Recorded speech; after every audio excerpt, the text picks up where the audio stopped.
Hey guys, it's me, the Gallivanting Grandma, Diamond Crystal, and I just wanted to come to you with a few airport travel tips that I have experienced today and wanted to share with you just to start off this video. It'll be a two-part thing, but this is part one because it's today and it's really relevant. So I'm in Barcelona.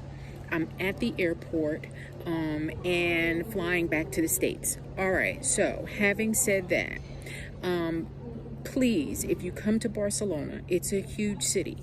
Be prepared for the amount of time that it takes for you to get from one terminal to another.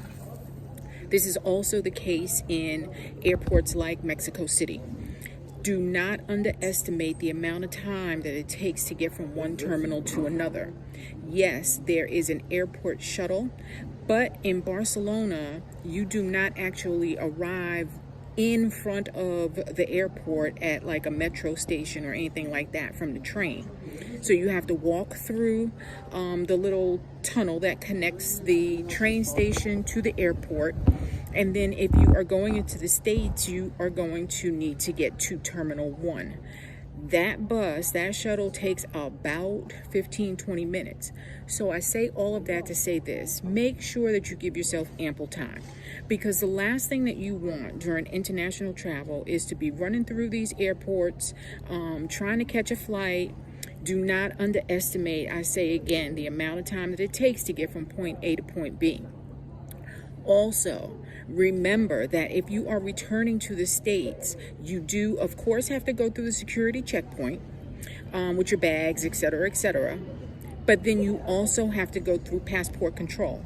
So there are 2 points that you have to stop at before you can actually get to your gate. Do not underestimate the amount of time that it takes to do that.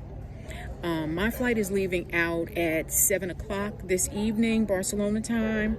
And so the airport is kind of quiet at this point.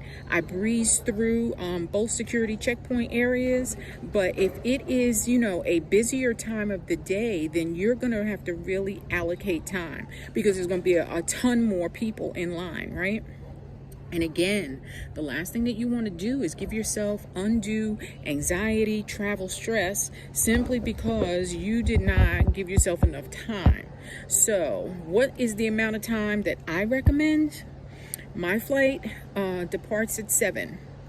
It is now 5:45, and I have been through security since 4:45.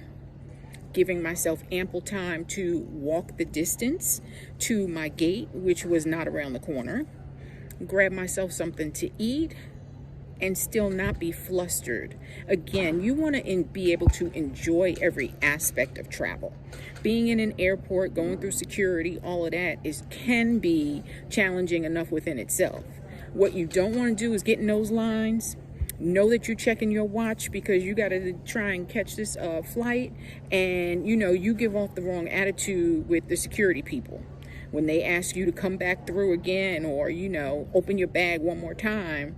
You don't want to give them no attitude, no reason to pull you out of line, no reason to double check your stuff, because all of that is just going to make you have a bad experience. So I just wanted to say this on video while it was fresh in my mind.